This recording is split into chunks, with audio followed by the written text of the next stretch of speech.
रात के करीब 11 बज चुके थे। समुद्र की काली लहरें चट्टानों से टकराकर ऐसी आवाज कर रही थी जैसे कोई गुस्से में दहाड़ रहा हो।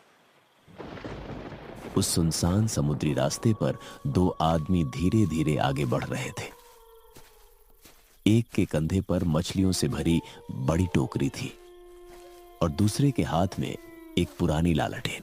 दोनों के कपड़े समुद्र के पानी से भीगे हुए थे। उनके नाम थे रघु और मंगलू। दोनों सुबह सुबह अपनी छोटी नाव लेकर समुद्र में मछली पकड़ने गए थे, लेकिन अचानक मौसम खराब होने की वजह से उन्हें देर हो गई थी। अब वे रात के अंधेरे में अपने गांव लौट रहे थे। रघु, जल्दी चल भाई, आज की रात कुछ ठीक नहीं लग रही। क्यों? अब क्या हुआ? मंगलू कुछ पल चुप रहा, फिर उसने समुद्र की तरफ देखते हुए धीमी आवाज में कहा, तुझे वो पुराना लाइट हाउस दिखाई दे रहा है? रघु ने गर्दन घुमाकर समुद्र के किनारे खड़े उस पुराने लाइट हाउस की तरफ देखा। समुद्र से कुछ दूर एक ऊंची चट्टान पर वह लाइट हाउस खड़ा था। कभी उसकी रोशनी कई किलोमीटर दूर तक समुद्र में दिखाई देती थी, लेकिन पिछले 15 सालों से वह बंद था। लोग कहते थे कि वहां कोई नहीं रहता। लाइट हाउस की दीवारें काली पड़ चुकी थीं, उसकी खिड़कियों के शीशे टूटे हुए थे और ऊपर लगी विशाल रोशनी का शीशा धूल और जालों से ढका था।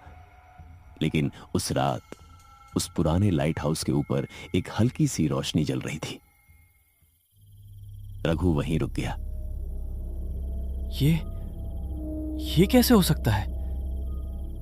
मंगलू ने कांपती आवाज में कहा, मैंने तुझसे कहा था ना, आज वहां मत देखना। रघु ने आंखें सिकोड़कर लाइट हाउस की तरफ देखा। ऊपर की खिड़की में सचमुच एक पीली रोशनी जल रही थी, धीरे धीरे, जैसे कोई अंदर लालटेन लेकर चल रहा हो। शायद कोई वहां गया होगा। मंगलू अचानक उसकी तरफ पलटा। वहां कोई नहीं जाता। क्यों? क्योंकि वहां अब भी लाइट हाउस का रखवाला रहता है। रघु हल्का सा हंस पड़ा। पागल हो गया है क्या? रखवाला तो 15 साल पहले मर चुका है। मर गया था, लेकिन हर अमावस की रात वो वापस आता है। रघु की हंसी अचानक रुक गई। कुछ सेकंड तक दोनों के बीच सिर्फ समुद्र की आवाज सुनाई देती रही। फिर अचानक पुराने लाइट हाउस के अंदर से घंटी बजने की आवाज आई। दोनों के शरीर में जैसे बिजली दौड़ गई। मंगलू के हाथ से लालटेन लगभग गिर गई। ये आवाज अंदर से आई है?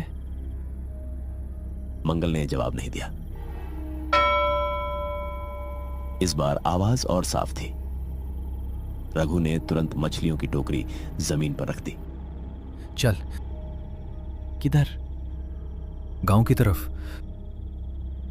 लेकिन गांव का रास्ता तो लाइट हाउस के पास से होकर जाता है। दोनों तेज कदमों से आगे बढ़ने लगे। उनके पीछे समुद्र गरज रहा था और सामने अंधेरे में वही पुराना लाइट हाउस खड़ा था, जैसे वह उनका इंतजार कर रहा हो। रघु और मंगलू का गांव समुद्र से कुछ ही दूरी पर बसा था। गांव के लोग मछली पकड़ने का काम करते थे, लेकिन गांव के बाहर समुद्र की ओर जाने वाले रास्ते पर एक जगह ऐसी थी जहां शाम के बाद कोई नहीं जाता था। वह जगह थी पुराना लाइट हाउस। कभी वहां एक आदमी रहता था। उसका नाम था हरिनाथ। हरिनाथ लगभग 20 साल तक उस लाइट हाउस का रखवाला रहा था। उसका काम था हर रात लाइट हाउस की रोशनी जलाना, ताकि समुद्र में चलने वाली नावें रास्ता न भटके। लेकिन 15 साल पहले एक भयानक तूफान आया था। उस रात समुद्र में कई नावें फंस गई थी। लाइट हाउस की रोशनी बंद हो गई थी। गांव वालों ने सुबह देखा था कि लाइट हाउस का दरवाजा अंदर से बंद था। जब दरवाजा तोड़ा गया तो हरिनाथ वहां नहीं था।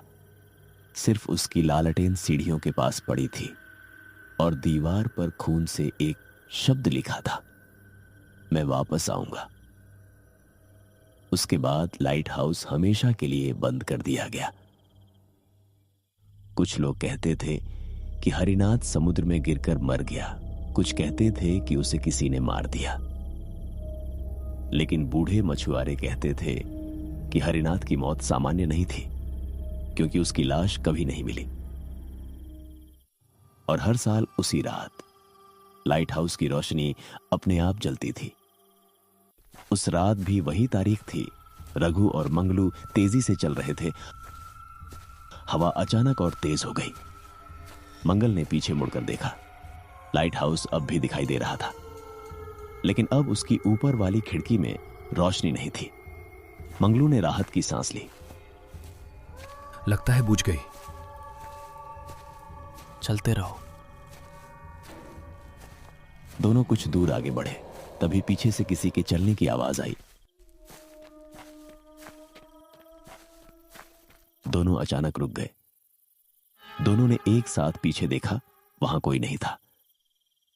रास्ते पर सिर्फ घना अंधेरा था और दूर खड़ा पुराना लाइट हाउस। मंगलू ने धीरे से पूछा, तूने सुना? हाँ। कोई हमारे पीछे चल रहा है। रघु ने लालटेन पीछे की तरफ रोशनी डाली। कुछ नहीं था। चल भाई, जल्दी चल। दोनों फिर आगे बढ़ने लगे, लेकिन इस बार कदमों की आवाज भी उनके पीछे चलने लगी। रघु तेजी से चलने लगा।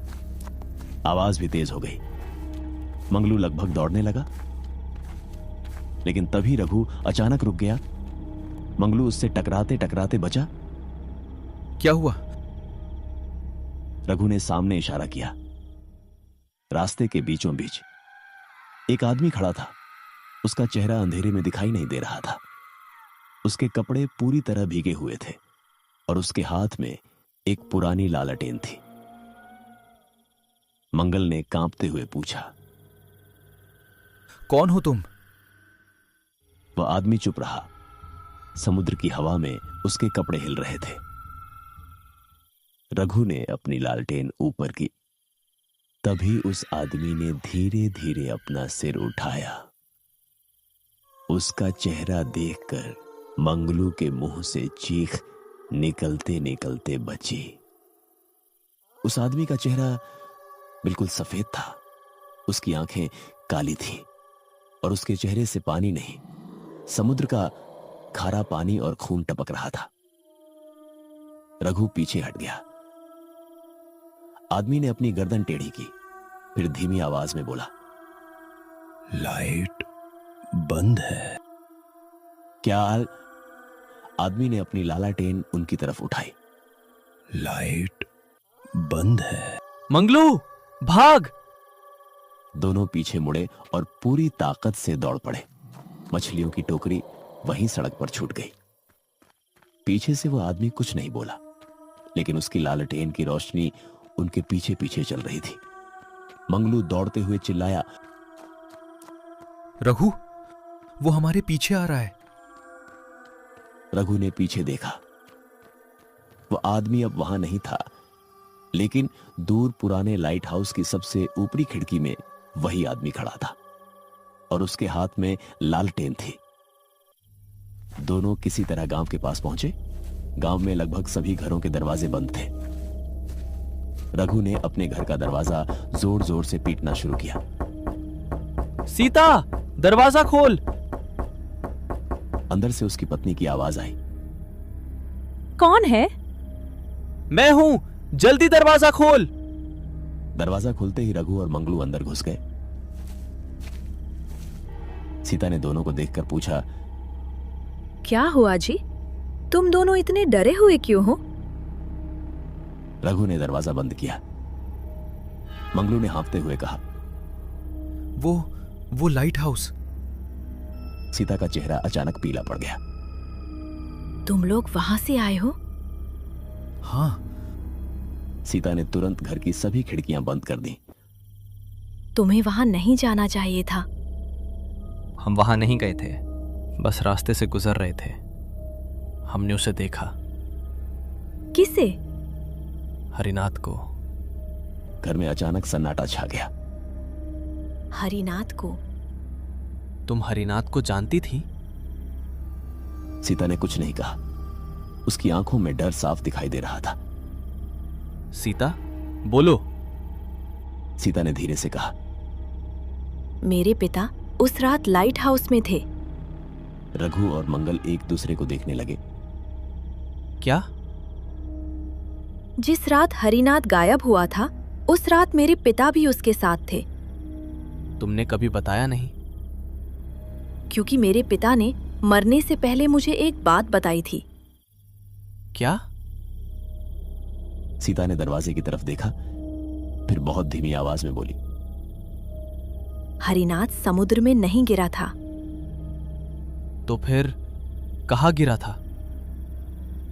उसे लाइट हाउस के अंदर किसी ने बंद किया था। रघु का चेहरा गंभीर हो गया। किसने?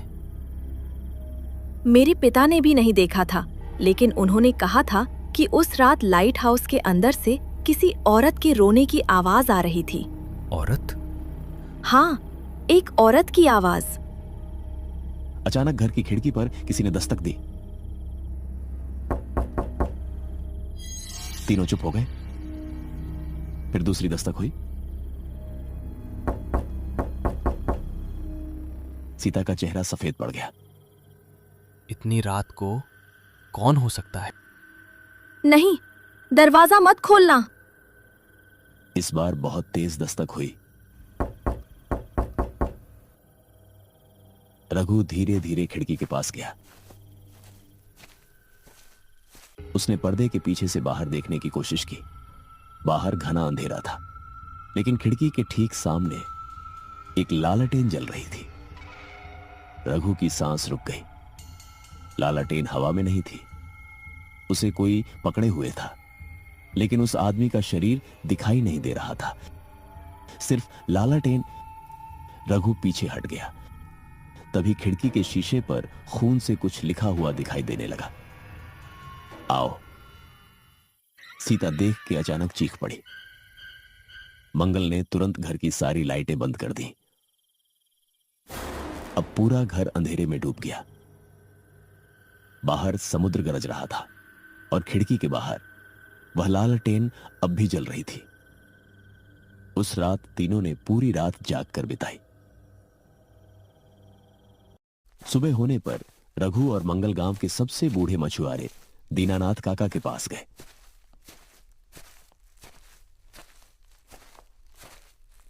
दीनानाथ काका ने उनकी पूरी बात सुनी।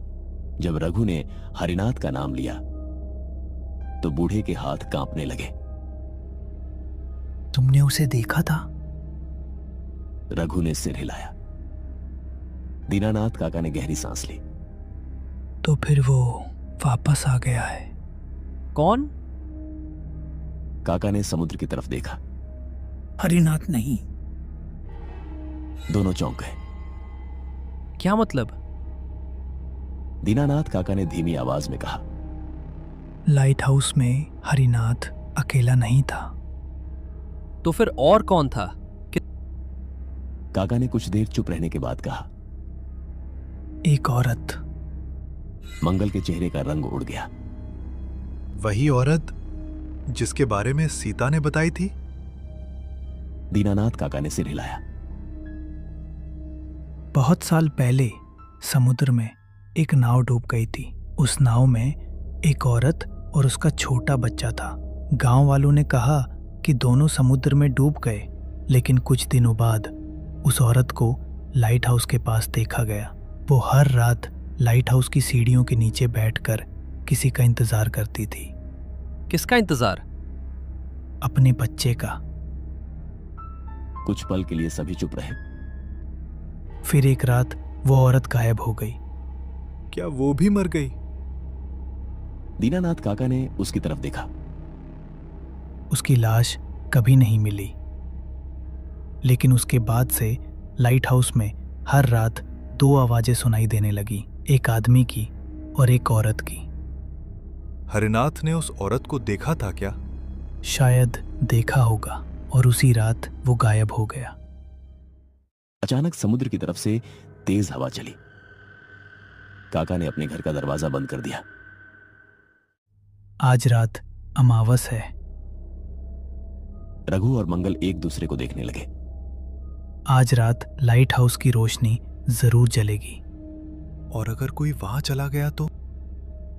दीनानाथ काका ने उसकी आंखों में देखते हुए कहा, तो फिर वो वापस नहीं आएगा। उस शाम रघु ने तय किया कि वह लाइट हाउस के पास नहीं जाएगा।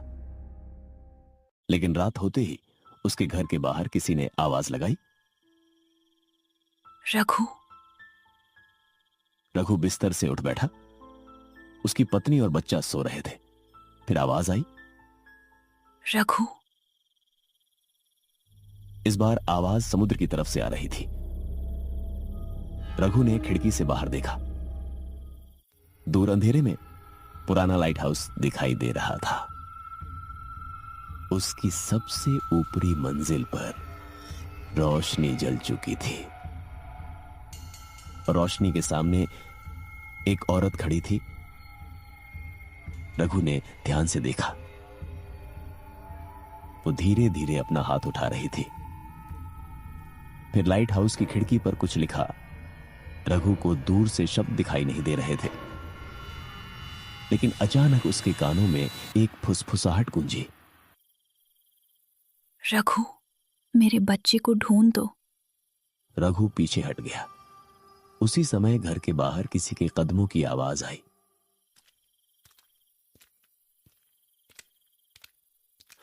जैसे कोई समुद्र के पानी में भीगे पैरों से चल रहा हो। रघु ने दरवाजे की तरफ देखा। दरवाजे के नीचे से पानी अंदर आ रहा था, समुद्र का खारा पानी। और उस पानी के साथ एक छोटी सी लाल रंग की लकड़ी की नाव अंदर आकर रुक गई। रघु ने कांपते हुए उस नाव को उठाया। उसके नीचे खून से एक नाम लिखा था, मोहन। तभी बाहर से बच्चे की आवाज आई, बाबा। रघु का दिल जोर से धड़कने लगा। वह आवाज उसके बेटे जैसी थी, लेकिन उसका बेटा तो अंदर सो रहा था। फिर बाहर से आवाज आई, बाबा दरवाजा खोलो।